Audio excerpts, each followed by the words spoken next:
ഉണ്ടാക്കുന്നത് ചോറ് കൊണ്ടുള്ള വളരെ ടേസ്റ്റി ആയിട്ടുള്ള കിണ്ണത്തപ്പമാണ്. നമുക്കിതെങ്ങനെയാണ് ഉണ്ടാക്കുന്നതെന്ന് നോക്കാം. ഇതിനായിട്ട് നമുക്ക് ആദ്യം കുറച്ച് ശർക്കരപ്പാനി തയ്യാറാക്കാം. ഇതിനായിട്ട് ഞാനിവിടെ 270 ഗ്രാം ശർക്കരയാണ് എടുത്തിട്ടുള്ളത്. അതിലേക്ക് 1/2 കപ്പ് വെള്ളം ഒഴിച്ച് നമുക്ക് ശർക്കരപ്പാനിയാക്കി എടുക്കാം.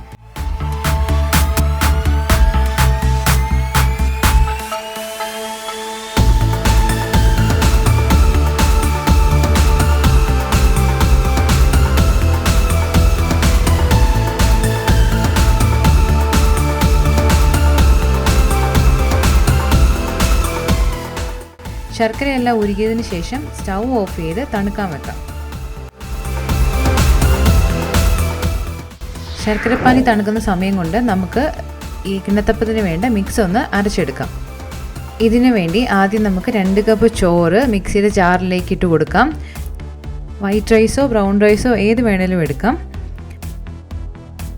പിന്നെ വേണ്ടത് 4 ഏലക്ക, പിന്നെ 3/4 കപ്പ് തേങ്ങാപ്പാൽ. ഇതിനുശേഷം 2 ടേബിൾ സ്പൂൺ കോൺഫ്ലവർ 1/2 കപ്പ് വെള്ളം ഒഴിച്ച് മിക്സ് ചെയ്ത് അതും ഇതിലേക്ക് ചേർത്ത് കൊടുക്കാം.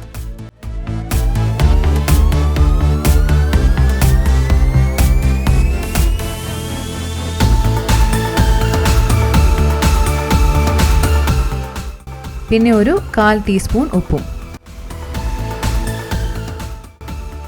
ഇതെല്ലാം ചേർത്ത് നന്നായിട്ടൊന്ന് നമുക്ക് അരച്ചെടുക്കാം.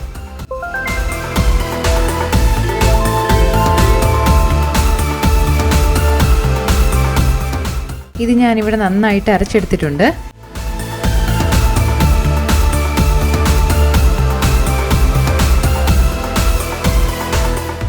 ഇനി നമുക്ക് ശർക്കരപ്പാനി ഒന്ന് അരിച്ചു വെക്കാം.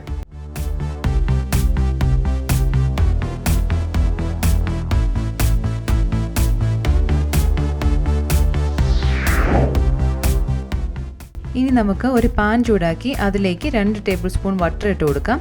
കൂടെ അരിച്ചു വെച്ചിരിക്കുന്ന ശർക്കരപ്പാനിയും.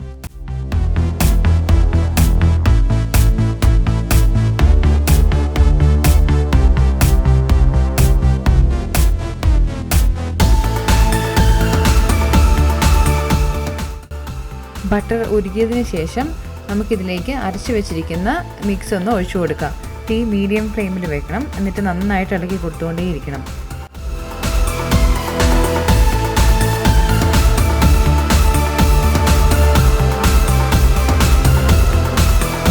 ഇത് നന്നായിട്ട് തിക്കാവുന്നിടം വരെ നമുക്ക് മീഡിയം ഫ്ലെയിമിൽ തന്നെ ഇളക്കി കൊടുത്തുകൊണ്ടേയിരിക്കാം.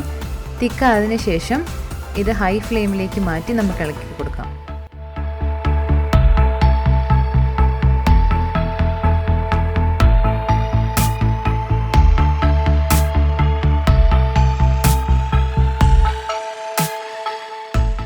ഉപ്പ് നോക്കിയപ്പോൾ കുറവായതുകൊണ്ട് ഞാനൊരു 1/8 ടീസ്പൂൺ ഉപ്പും കൂടെ ഇട്ട് കൊടുക്കുന്നുണ്ട്.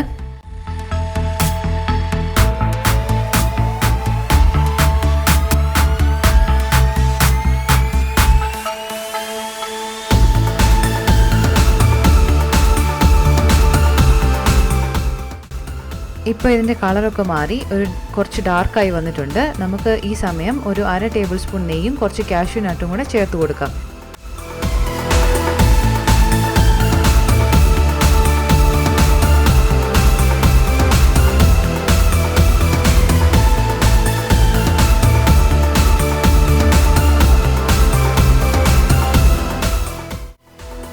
ഇപ്പോൾ ഹൈ ഫ്ലെയിമിൽ നമ്മൾ ഏകദേശം ഒരു 15 മിനിറ്റ് ഇളക്കിയിട്ടുണ്ട്. ഇപ്പോൾ ഇതിൻ്റെ കളറൊക്കെ മാറി നല്ല ഡാർക്കായി വന്നിട്ടുണ്ട്. നമ്മുടെ കിണ്ണത്തപ്പം ഇവിടെ റെഡി ആയിട്ടുണ്ട്. നമുക്ക് ഇത് ചൂടോടെ തന്നെ ഒരു പാത്രത്തിലേക്ക് മാറ്റി സെറ്റ് ചെയ്തെടുക്കാം. നമ്മളിത് സെറ്റ് ചെയ്യാനെടുക്കുന്ന പാത്രത്തിൽ ആദ്യം കുറച്ച് കശുവണ്ടി പരിപ്പ് നിരത്തി കൊടുക്കാം.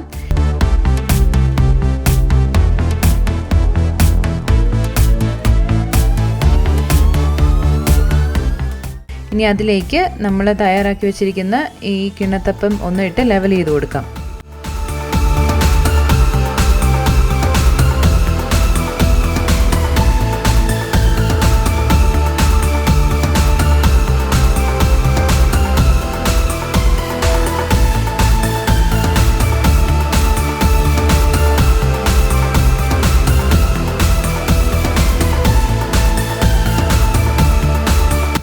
ഇത് തണുത്തതിന് ശേഷം നമുക്ക് മറ്റൊരു പാത്രത്തിലേക്ക് മാറ്റാം.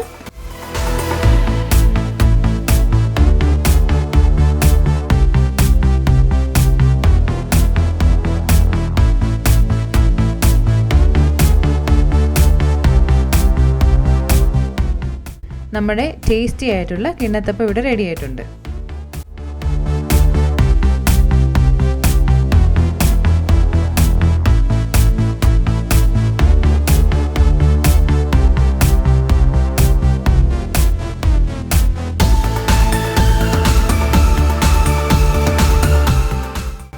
കൂടുതൽ കുക്കിംഗ് വീഡിയോകൾക്കായി ചാനൽ സബ്സ്ക്രൈബ് ചെയ്യാൻ മറക്കല്ലേ.